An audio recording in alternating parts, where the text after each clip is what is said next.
Hello friends, അങ്ങനെ episode start ചെയ്യുന്ന ടൈമിൽ കങ്സുവും ഈ 4 അംഗ സംഘം കൂടിയിട്ട് സ്പേസ് ഏജൻസിയിലേക്ക് വരുന്നുണ്ട് കേട്ടോ. സ്റ്റൈലായിട്ട് ഇവർ വന്നിറങ്ങുന്ന ടൈമിൽ അങ്ങോട്ട് വരുന്ന ഡൊണാലി ആണെങ്കിൽ ഇവർ എന്ത് തേങ്ങയെ കാണിച്ചു കൂട്ടുന്നതെന്ന് പറയുന്നുണ്ട്. ഇത് കാണുന്ന മിനാലി ആണെങ്കിലും ചേച്ചിയുടെ എക്സ്പ്രഷൻ കണ്ടിട്ട് അത്ര പന്തികേടല്ലല്ലോ എന്ന് പറയുന്നതും 4 പേര് നടക്കുന്ന ടൈമിൽ ഈ കള്ളു കുടിച്ചിട്ട് വീഴുന്ന ആളുകൾ ഇതിനെയൊക്കെ ഭേദമായിരിക്കും കേട്ടോ. സ്പേസിൽ പറന്ന് നടന്നിട്ട് പെട്ടെന്ന് ഭൂമിയിൽ വന്നാൽ എല്ലാം ഈസി ആയിട്ട് നടക്കുന്നതാണ് വിചാരിച്ചത്. ഈ സീറോ ഗ്രാവിറ്റി എന്താ ജോക്കാണെന്നൊക്കെ പറഞ്ഞിട്ട് ഇവിടെ ചീത്ത പറയുന്നതും ഇവർ ഏജൻസിയിലേക്ക് വന്നിട്ടുണ്ടായിരിക്കുക. മാറുവിൻ്റെ ടേക്ക് ഓഫ് നേരിട്ട് കാണാനായിരിക്കും കേട്ടോ. അവിടെ ഓൾറെഡി ഗോവിനെയും ഗോങ്യോങ്ങിൻ്റെ ഒരു അമ്മ എത്തിയിട്ടുണ്ടായിരിക്കും. അപ്പോൾ ഇവളാണെങ്കിൽ കങ്സുവിനെ നോക്കി വലിയ മൈൻഡൊന്നും ചെയ്യുന്നില്ല. അങ്ങനെ ടേക്ക് ഓഫിൻ്റെ ടൈമായി, ശ്രദ്ധിക്കണം, ഏറ്റവും സ്പീഡുള്ള ഒരു സ്പേസ് ക്രാഫ്റ്റിലാണ് ഇരിക്കുന്നതെന്നൊക്കെ ചീഫ് പറയുന്നതും ഇവനാണെങ്കിൽ 12 മിനിറ്റിനുള്ളിൽ ഞാൻ സ്പേസിലെത്തുന്നതാണ് പറയുന്നത്.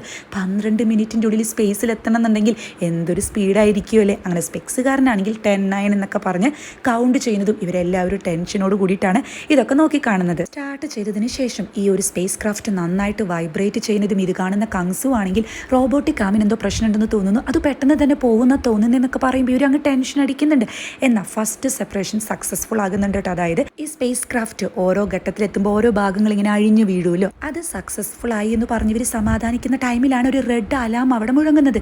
ഇതെന്താ സംഭവം എന്ന് ചോദിക്കുമ്പോൾ സ്പെക്സുകാരനാണെങ്കിൽ സ്പേസ് സ്റ്റേഷനിലെ ഓക്സിജൻ്റെ അളവ് കഴിഞ്ഞു തീർന്നു എന്ന് പറയുമ്പോൾ എല്ലാവരും അങ്ങ് ഞെട്ടുകയാണ്.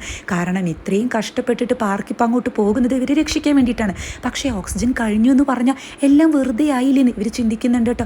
ഇതെല്ലാം കേൾക്കുന്ന പാർക്കാണെങ്കിൽ ഈ കുറച്ച് ടൈം പിടിച്ചു നിൽക്കും, ഞാനിതാ വരുന്നു എന്നൊക്കെ ഉറക്കെ സംസാരിക്കുന്നതും ആ ടൈമിലാണ് ആരും പ്രതീക്ഷിക്കാത്ത രീതിയിൽ ആ ഒരു റോബോട്ടിക് ആമ 2 ഉണ്ടായിരിക്കും, അതിൽ ഒരെണ്ണം തകർന്നു വീഴുന്നുണ്ട്.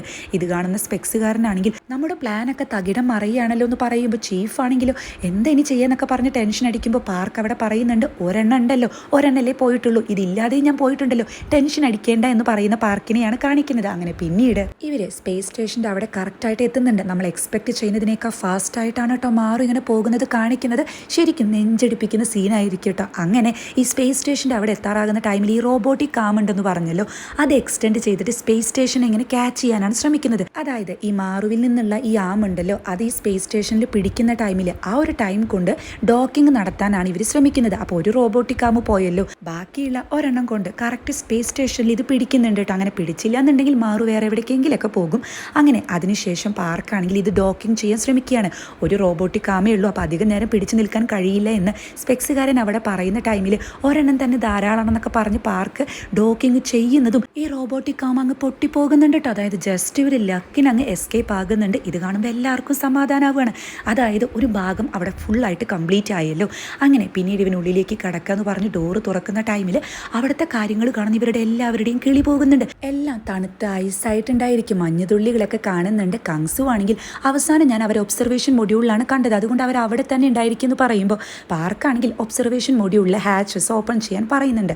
അങ്ങനെ അവിടെ എത്തുന്ന പാർക്കാണെങ്കിൽ ഇവരുടെ ആ ഒരു ടെൻറ്റ് കാണുന്നുണ്ട് കേട്ടോ. ആദ്യം തന്നെ ഗോങ്യോങ്ങിനെ കാണുന്നതും ഇവൻ ജസ്റ്റ് കണ്ണു തുറക്കുന്നുണ്ട്. അതായത് ഓക്സിജൻ കഴിഞ്ഞു എന്ന് പറഞ്ഞല്ലോ, പക്ഷെ ഇവരൊരു ഓക്സിജൻ മാസ്ക് വെച്ചിട്ടുണ്ട് കേട്ടോ. അതിനെപ്പറ്റി പിന്നെ പറയുമായിരിക്കും. എന്തായാലും ഇവൻ കണ്ണു തുറക്കുന്ന ടൈമിൽ അമ്മയ്ക്കും ഗോയിനേക്കും എല്ലാവർക്കും ആശ്വാസമാകുന്നുണ്ട്. ചീഫാണെങ്കിൽ ഈവ് എവിടെയെന്ന് ചോദിക്കുമ്പോൾ ഡൊണാലി ആണെങ്കിലും മറ്റൊരു ടെൻറ്റ് കാണാനുണ്ട്, അതിലുണ്ടായിരിക്കും എന്ന് പറയുന്നതും ഇവൻ നോക്കുന്ന ടൈമിൽ ഒരു ബ്രാ ഇങ്ങനെ പാറി നടക്കുന്നതാണ് കാണുന്നത് കേട്ടോ. ഇത് കാണുന്ന മിനാലി ആണെങ്കിൽ ഇതെന്താ ഇവിടെയെന്ന് ചോദിക്കുന്നതും സംശയം തോന്നുന്ന പാർക്കാണെങ്കിൽ ഇവൻ്റെ ആ ഒരു ടെൻറ്റിൽ തന്നെ ഒന്നുകൂടി നോക്കുന്ന ടൈമിൽ ഈ മഞ്ഞൊക്കെ മാറ്റി നോക്കുന്ന ടൈമിൽ അതിൽ ഈവിനെ കാണുന്നുണ്ട്. ഇവനാണെങ്കിൽ നല്ല സന്തോഷമാവുകയാണ്. ദേ ഈവ് ഇവിടെ ഉണ്ടെന്ന് പറഞ്ഞ് ടെൻറ്റ് തുറക്കുന്ന ഇവൻ എന്താ കാണുന്നത്, ഇവൻ മാത്രമല്ല സ്പേസ് സ്റ്റേഷനിലുള്ള എല്ലാവരും ഇവർ നേക്കഡായിട്ട് ഇങ്ങനെ ഹഗ് ചെയ്ത് കിടക്കുന്നതാണ് കാണുന്നത്. ഇത് കാണുമ്പോൾ ഇവൻ്റെ അമ്മയാണെങ്കിൽ ഗോവിനെ ഇങ്ങനെ നോക്കുന്നുണ്ട് കേട്ടോ. ഇതെന്താ സംഭവം എന്നുള്ള രീതിയിൽ എല്ലാവരും ഒന്ന് സ്റ്റക്ക് ആകുന്നതും ഇതേ ടൈമിൽ ഡൊണാലി ആണെങ്കിൽ കണ്ടോ, അവർ നല്ല ഇൻ്റലിജൻ്റ് ആണ്, അവർ കാണിച്ചത് കണ്ടില്ലേ, ഇങ്ങനെയൊരു സിറ്റുവേഷനിൽ ഇത് തന്നെയാണ് ചെയ്യേണ്ടതെന്ന് പറയുമ്പോൾ സ്പെക്സുകാരനാണെങ്കിൽ എന്ത് മനസ്സിലായില്ല എന്നവിടെ ചോദിക്കുമ്പോൾ പിന്നെ ഇത്രയും തണുപ്പിൽ അവർ തണുത്ത് വിറച്ച് ചാവണം എന്നാണോ താൻ പറയുന്നത്, ഇതൊരു സ്റ്റാൻഡേർഡ് പ്രൊസീജിയറാണ്, ഇങ്ങനെ ചെയ്ത് കഴിഞ്ഞാൽ നന്നായിട്ട് ചൂട് കിട്ടും എന്നൊക്കെ പറയുന്നതും അത്രയൊക്കെ തന്നെ ഉള്ളൂ എന്ന് ഗോങ്യോങ്ങിൻ്റെ അമ്മ ഗോവിനെ നോക്കി പറയുന്നുണ്ട് കേട്ടോ. എല്ലാവരും ഇതൊരു നിസ്സാരമായിട്ട് അങ്ങ് കാണുകയാണ്. ഈവിൻ്റെ കൺപീലികളിൽ പോലെ ഈ മഞ്ഞുതുള്ളികൾ കാണോട്ടെ. ഇവൾ കണ്ണു തുറക്കുന്ന ടൈമിൽ ദേ അവൾക്ക് ബോധം വന്ന് അവൾ ജീവിച്ചിരിക്കുന്നുണ്ടെന്ന് പറഞ്ഞ് സന്തോഷിക്കുന്ന സമാധാനം കണ്ടെത്തുന്ന ഒരു പാർക്കിനെയാണ് അവിടെ കാണിക്കുന്നത്. ചീഫാണെങ്കിലും എത്രയും പെട്ടെന്ന് അവരെ മാറുവിലേക്ക് കയറ്റാൻ പറയുന്നുണ്ട്. പിന്നീട് സ്യൂട്ടൊക്കെ ഇട്ടിട്ട് ഇവർ മാറുവിൽ സീറ്റിൽ ഇങ്ങനെ സെറ്റായിട്ട് ഇരിക്കുന്നതാണ് കാണിക്കുന്നത്. പാർക്കാണെങ്കിലോ ഈവിനോട് തനിന് ടെൻഷൻ അടിക്കേണ്ട ആവശ്യമില്ല, നമ്മൾ ഉടനെ തന്നെ ഭൂമിയിലേക്ക് തിരിച്ചു പോവുകയാണ്, നമ്മൾ വീട്ടിലേക്ക് തിരിച്ചു പോവുകയാണെന്നൊക്കെ പറയുന്നതും അപ്പോൾ ഗോങ്യോങ് ആണെങ്കിൽ ഈവൻ ഇങ്ങനെ നോക്കുന്നുണ്ട്. പാർക്കാണെങ്കിലോ ഇയാളും പേടിക്കേണ്ട കേട്ടോ, നമ്മളിപ്പോൾ തന്നെ തിരിച്ചു പോകുന്നതാണ്. തന്നെ കാണാൻ വേണ്ടിയിട്ട് അമ്മയൊക്കെ വന്നിട്ടുണ്ടെന്ന് പറയുന്നതും വീഡിയോയിൽ ഇവൻ അമ്മയെ കാണാൻ കഴിയുന്നുണ്ട്. മോനെ നിനക്ക് കുഴപ്പമൊന്നുമില്ലല്ലോ എന്ന് ചോദിക്കുമ്പോൾ അമ്മയെന്ന് വിളിക്കുന്ന ഗോങ്യോങ്ങിനോട് ദേ ഇവിടെ ഗോയിന വന്നിട്ടുണ്ടെന്ന് പറയുന്നതും ഇവളാണെങ്കിലും ഒരുപാട് മിസ് ചെയ്യുന്നുണ്ട്. അങ്ങനെ നമ്മൾ ഇനി ഒരുമിച്ച് ജീവിക്കാൻ പോവുകയാണ്, ഐ ലവ് യു എന്നൊക്കെ പറയുമ്പോൾ ഇത് കങ്സു ശ്രദ്ധിക്കുന്നുണ്ട് കേട്ടോ. പക്ഷേ കങ്സുവിന് ഇവർ രണ്ടുപേരും രക്ഷപ്പെട്ടത് കൊണ്ട് തന്നെ ഒരു ആശ്വാസമായിട്ടുള്ള ഫേസാണ് കാണിക്കുന്നത്. He's A gentle man. Chief ആണെങ്കിലും അവിടെ ആ സ്പെക്സുകാരനോട് പറയുന്നുണ്ട്, അതായത് ഇവരുടെ തിരിച്ചു വരവെന്ന് പറഞ്ഞാൽ അത്രയ്ക്കും റിസ്ക് ഒക്കെ ഉള്ളതാണ്, നന്നായി ശ്രദ്ധിക്കണം. കാരണം ഇവരിട്ടിരിക്കുന്ന സ്യൂട്ടും അതുപോലെ ഇവരിയ്ക്കുന്ന സീറ്റൊന്നും കസ്റ്റമൈസ്ഡ് അല്ല, എല്ലാം പെട്ടെന്ന് തട്ടിക്കൂട്ടിയതാണല്ലോ. അതുകൊണ്ട് നല്ല വൈബ്രേഷനൊക്കെ ഉണ്ടാവുകയാണെങ്കിൽ ഒരുപാട് പ്രശ്നങ്ങൾ ഉണ്ടാവുക എന്നൊക്കെ പറയുന്ന ടൈമിൽ ഡൊണാലി ആണെങ്കിലോ ഇവർക്ക് ഓക്സിജൻ തെറാപ്പി കൊടുക്കാൻ പറയുന്നുണ്ട്. അങ്ങനെയാണെങ്കിൽ ഇവർക്ക് സേഫ് ആയിട്ട് തിരിച്ചു വരാൻ പറ്റത്തുള്ളൂ. അത്യാവശ്യം ഓക്സിജന്റെ കുറവ് ഇവർക്ക് രണ്ടുപേർക്കും ഉണ്ടല്ലോ. സ്പെക്സുകാരനാണെങ്കിൽ 9 മണിക്കൂർ ഇത്ര മിനിറ്റ് ഇത്ര സെക്കൻഡിനുള്ളിൽ സൗത്ത് കൊറിയയിലെ ഒരു ദ്വീപ് ഒരു സമുദ്രത്തിൽ വന്നിട്ട് ഇവർ വീഴുമെന്ന് പറയുന്നതും ഇത് കേൾക്കുന്ന പാർക്കാണെങ്കിൽ ഹാപ്പി ആയിട്ട് അപ്പം ഇനി നമുക്ക് ഭൂമിയിൽ വെച്ച് കാണാമെന്ന് പറയുന്നതും ഈ മാറു സ്പേസ് സ്റ്റേഷനിൽ നിന്നും സെപ്പറേറ്റ് ആകുന്നത് കാണിക്കുന്നുണ്ട്. ഇനി തിരിച്ച് ഭൂമിയിലേക്ക് പോവുകയാണ് വേണ്ടത്.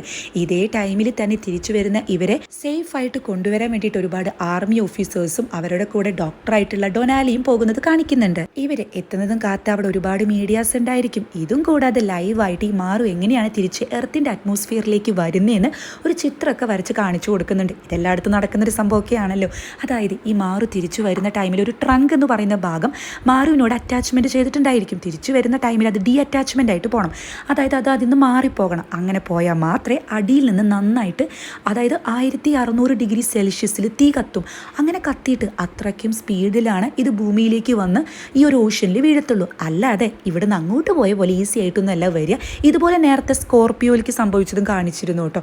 അപ്പോൾ ഇങ്ങനെ നന്നായിട്ട് തീ കത്തണം എന്നൊക്കെ ഉണ്ടെങ്കിൽ ആ ഒരു ട്രങ്ക് എന്ന് പറയുന്ന ഭാഗം നന്നായിട്ട് അതിന് ഡി അറ്റാച്ച്മെന്റ് ചെയ്ത് പോകണം. അല്ല എന്നുണ്ടെങ്കിൽ പ്രതീക്ഷിക്കുന്നതിനേക്കാൾ കൂടുതൽ ഫാസ്റ്റായിട്ട് നമുക്ക് കൺട്രോൾ പോലും ചെയ്യാൻ പറ്റത്തില്ല എന്നൊക്കെ പറയുന്നതും ന്യൂസിലൂടെ ഇതറിയുന്ന ഇവൻ്റെ അമ്മമാരും അതുപോലെ മായും ടെൻഷൻ അടിക്കുന്നുണ്ട്. ചെയർമാൻ ആണെങ്കിൽ ഇവന്മാർ എന്തോ ഈ വന്നിരുന്നു പറയുന്നത് മറ്റുള്ളവരെ ടെൻഷൻ അടിപ്പിക്കാൻ വേണ്ടിയിട്ട് ഇവന്മാർക്കൊരു ചുക്കും അറിയത്തില്ല എന്നൊക്കെ പറഞ്ഞ് ടെൻഷൻ അടിക്കുന്ന ചെയർമാനെ കാണിക്കുന്നുണ്ട്. ഇതേ ടൈമിൽ തിരിച്ചു വരുന്ന പാർക്കാണെങ്കിൽ ഡി അറ്റാച്ച്മെന്റ് നന്നായിട്ട് തന്നെ കഴിഞ്ഞു എന്ന് പറയുന്നതും പിന്നീട് ഒട്ടും പ്രതീക്ഷിക്കാതെ തന്നെ ഇവരുടെ സ്പീഡ് കൂടുന്നുണ്ട്. അതുപോലെ ഇവരിങ്ങനെ കറങ്ങിക്കൊണ്ടിരിക്കുകയാണ്. ഇത് കാണുമ്പോൾ എല്ലാവരും ടെൻഷൻ അടിക്കുന്നുണ്ട്. ഇവരിങ്ങനെ സംസാരിക്കുന്ന പല കാര്യങ്ങളും ഗോയിനയ്ക്കും അമ്മയ്ക്കും മനസ്സിലാകുന്നില്ല. അതുകൊണ്ട് തന്നെ അതിൻ്റെതായിട്ടുള്ള ടെൻഷൻ അവർക്കും ഉണ്ട്. എന്താ സംഭവിക്കുന്നതെന്നൊക്കെ പറയുമ്പോൾ ഈ വാണെങ്കിൽ ഒന്ന് പുറത്ത് നോക്കിക്കെന്ന് പറയുന്നുണ്ട് കേട്ടോ. അതായത് ഈ മാറു നന്നായി കത്തുന്നുണ്ട്. പക്ഷെ അപ്പോഴാണ് ഇവരൊരു കാര്യം മനസ്സിലാക്കുന്നത്, ഈ ട്രങ്ക് എന്ന് പറഞ്ഞല്ലോ, അതായത് അത് നടന്നു മാറേണ്ട ഒരു സംഭവം അത് ഇപ്പോഴും അറ്റാച്ച്മെന്റ് ചെയ്തുകൊണ്ടിരിക്കുകയാണെന്ന് പറയുന്നതും ഇത് കേൾക്കുന്ന ചീഫ് ആണെങ്കിൽ അതെങ്ങനെ സംഭവിച്ചു, ഡി അറ്റാച്ച്മെന്റ് ആയി എന്നല്ലേ മാറുന്ന ഒരു ഇൻഫർമേഷൻ കിട്ടിയെന്ന് പറയുമ്പോൾ സ്പെക്സുകാരനാണെങ്കിൽ അതായത് ഈ മാറു ഇതുവരെ തന്നെ റിട്ടേൺ ടെസ്റ്റ് മര്യാദയ്ക്ക് പാസ്സാകാത്തത് കൊണ്ട് എന്തെങ്കിലും സംഭവിച്ചൊരു മാൽ ഫംഗ്ഷൻ ആയിരിക്കും എന്ന് അവിടെ പറയുന്നുണ്ട്. എന്തായാലും ഈ തീ കത്തുന്നത് വളരെ ശക്തിയിലായിരിക്കുന്നു. മാത്രമല്ല പ്രതീക്ഷിക്കുന്നതിനേക്കാൾ കൂടുതലാണ് ഇതിങ്ങനെ കറങ്ങിക്കൊണ്ടിരിക്കുന്നത് കേട്ടോ. അപ്പോൾ ഇവർക്കാണെങ്കിൽ തീരെ അത് കൺട്രോൾ ചെയ്യാൻ പറ്റുന്നില്ല. എല്ലാവരും ടെൻഷൻ അടിക്കുന്നുണ്ട്. ഇതേ ടൈമിൽ ഗോങ്യോങ് ആണെങ്കിലും എൻ്റെ നെഞ്ചിൽ ഇങ്ങനെ തീ വരുന്നത് പോലെ തോന്നുകയാണ്, എനിക്ക് സഹിക്കാൻ കഴിയുന്നില്ല എന്ന് പറയുന്നതും. അപ്പോൾ ഈവാണെങ്കിൽ എത്രയും പെട്ടെന്ന് ഇത് സ്ലോ ആക്കിയില്ല എന്നുണ്ടെങ്കിൽ നമ്മൾ ഇതിൻ്റെ ഉള്ളിൽ കിടന്ന് വെന്തു മരിക്കുന്ന അവിടെ പറയുന്നുണ്ട്. ഇതൊക്കെ വളരെ ഉറക്കെയാണ് ഇവർ സംസാരിക്കുന്നത്. അപ്പോൾ പാർക്കാണെങ്കിൽ ഞാനിത് സ്ലോ ആക്കാൻ പോവാണ്, പാരച്യൂട്ട് ഓൺ ആക്കാൻ പോവാണെന്ന് പറയുമ്പോൾ ചീഫ് ആണെങ്കിൽ കുറച്ച് സമയം കൂടി കാത്തിരിക്കും, ആ ഒരു ട്രങ്ക് കത്തി അങ്ങ് പൊക്കോളെന്ന് പറയുമ്പോൾ നിങ്ങൾക്ക് ഞങ്ങൾ തിരിച്ച് ഷവായിട്ട് വരുന്നത് കാണാനാണോ താല്പര്യമെന്ന് ചോദിക്കുന്ന പാർക്കാണെങ്കിൽ ഞാനിത് ഓണാക്കാൻ പോവാണെന്ന് പറഞ്ഞ് ഓണാക്കുന്നതും ഈ ഒരു ട്രങ്ക് അതിൽ നിന്ന് അടർന്നു മാറിപ്പോകുന്നതും ഒരേ ടൈമിലായിരിക്കും. ഇവർക്കൊന്നും ചെയ്യാൻ കഴിയുന്നില്ല. പാരച്യൂട്ട് ഓണാകുന്നുണ്ട്, 2 പാരച്യൂട്ട് പൊട്ടുന്നുണ്ട്, നേരെ ഓഷ്യനിൽ വന്ന് വീഴുന്നുണ്ട്. അങ്ങനെ ഡി അറ്റാച്ച്മെന്റ് ചെയ്തിട്ടാണ് ഇത് ഓണാക്കുന്നത് എന്നുണ്ടെങ്കിൽ കുറച്ചുകൂടി എളുപ്പമായിരിക്കും എന്ന് തോന്നുന്നു. എന്തായാലും ഇത് വീഴുന്നുണ്ടല്ലോ ഓഷ്യനിൽ, ഏറ്റവും താഴത്തേക്കാണ് പോകുന്നത്. എല്ലാ സിസ്റ്റവും ഓഫ്ലൈൻ ആവുന്നുണ്ട് കേട്ടോ. അറിയാലോ ഓഷ്യനിൽ ഏറ്റവും താഴത്തേക്ക് പോയി കഴിഞ്ഞാൽ പിന്നെ രക്ഷിക്കാനൊന്നും പറ്റത്തില്ല, ഇവർ പൊന്തി വരണം. അതുമാത്രമല്ല അടിയിലെ ഏറ്റവും പ്രഷർ കൂടിയ ഏരിയയാണല്ലേ, അവിടെ നിന്ന് എസ്കേപ്പ് ആക്കാൻ പറ്റില്ല എന്നുള്ളത് വേറെ കാര്യം. അതുമാത്രമല്ല താഴത്തേക്ക് പോകുമ്പോൾ പ്രഷർ കൂടിയിട്ട് ഇവർ ചുരുങ്ങി അത് പൊട്ടിത്തെറിക്കാനുള്ള സാധ്യതയുണ്ട്. അതുകൊണ്ട് ഇത്രയും ചെയ്തത് വെറുതെ ആയി പോയില്ലേ എന്ന് പറഞ്ഞ് ഇവരൊക്കെ ടെൻഷൻ അടിക്കുന്ന ടൈമിലാണ് പെട്ടെന്ന് തന്നെ ഈ മാറു പൊന്തി വരുന്നതും. അതായത് അവസാന നിമിഷത്തിൽ തന്നെ ഡി അറ്റാച്ച്മെന്റ് ചെയ്തത് കൊണ്ടായിരിക്കണം വലിയ കാര്യമായിട്ട് പ്രശ്നമൊന്നും ഉണ്ടാകുന്നില്ല എന്ന സിഗ്നൽ ഇവർക്ക് കിട്ടുന്നില്ല. ഗോങ്യോങ്ങും ഈവും ആണെങ്കിൽ ഓഷ്യൻ ഇങ്ങനെ നോക്കി കാണുന്നുണ്ട് കേട്ടോ. പാർക്കാണെങ്കിൽ ഓഡിയോ സിസ്റ്റം അവൈലബിൾ ആയതുകൊണ്ട് തന്നെ ഞാൻ മാറുവിൽ നിന്നാണ് റിപ്പോർട്ട് ചെയ്യുന്നത്, ഞങ്ങൾ സേഫ് ആയിട്ടുണ്ടെന്ന് പറയുന്നതും ഈ ഒരു വോയിസ് കേൾക്കുന്ന ടൈമിൽ കൺട്രോൾ റൂമിലുള്ള എല്ലാവർക്കും എങ്ങനെയാണ് ഹാപ്പിനെസ് എക്സ്പ്രസ് ചെയ്യേണ്ടതെന്ന് അറിയുന്നില്ല. ഹഗ് ചെയ്യുന്നുണ്ട്, കരയുന്നുണ്ട്, എല്ലാവരും ഹാപ്പി ആവുകയാണ്. ആ ടൈമിൽ കങ്സും ടീമും ആണെങ്കിൽ എണീറ്റ് നിന്ന് ഹഗ് ചെയ്യാൻ വരുന്നതും മര്യാദയ്ക്ക് നടക്കാൻ പറ്റാത്ത ആൾക്കാരാണ് കേട്ടോ ഹഗ് ചെയ്യാൻ പോകുന്നത്. 4 അവിടെ കെട്ടി മറിഞ്ഞ് വീഴുന്നുണ്ട്. ചീഫ് ആണെങ്കിലോ താൻ പറഞ്ഞത് ചെയ്തതുപോലെ തന്നെ ചെയ്ത് കാണിച്ചു പാർക്ക് എന്നവിടെ പറഞ്ഞ് കരയുന്നതാണ് കേട്ടോ കാണിക്കുന്നത്. ഇതേ ടൈമിൽ പാർക്കും ഗോങ്യോങ്ങും ഈവും ആണെങ്കിൽ പരസ്പരം കൈ കോർത്തു പിടിച്ച് ചിരിക്കുന്നുണ്ട്, കരയുന്നുണ്ട്. അങ്ങനെയാണല്ലോ ഇപ്പോൾ ജീവൻ തിരിച്ചു കിട്ടിയത്. ഇതേ ടൈമിൽ ഗോങ്യോങ് ഇങ്ങനെ ഒരു അസ്വസ്ഥത കാണിക്കുമ്പോൾ എന്താ വൊമിറ്റ് ചെയ്യാൻ വരുന്നുണ്ടോ എന്ന് ചോദിക്കുന്ന പാർക്കിനോട് എനിക്ക് കുഴപ്പമില്ല എന്ന് ഇവരും പറയുന്നതും എവിടെ ആ പറഞ്ഞതിന് ശേഷം ഇവർ രണ്ടുപേരും വൊമിറ്റ് ചെയ്യുന്നുണ്ട്. ഇത് കാണുന്ന പാർക്കാണെങ്കിൽ ഉറക്കെ ചിരിച്ചുകൊണ്ട് നിങ്ങൾ ധൈര്യമായിട്ട് വൊമിറ്റ് ചെയ്തോ, കാരണം അത് സ്പേസിലെ പോലെ പറന്ന് നടക്കാനൊന്നും പോകത്തില്ല, കാരണം നമ്മൾ ഭൂമിയിലേക്ക് തിരിച്ചെത്തിയിരിക്കുകയാണ്, നമ്മൾ 3 പേരും ജീവിച്ചിരിക്കുകയാണെന്നൊക്കെ പറഞ്ഞൊരു ഭ്രാന്തനെ പോലെ അട്ടഹസിച്ച് പൊട്ടിച്ചിരിക്കുന്ന പാർക്കിനെ കാണിച്ചിട്ടാണ് കേട്ടോ എപ്പിസോഡ് അവസാനിക്കുന്നത്. പാർക്ക് ഇല്ല എന്നുണ്ടെങ്കിൽ ഇവരുടെ ജീവൻ എന്തായാലും തിരിച്ചു കിട്ടില്ലായിരുന്നു.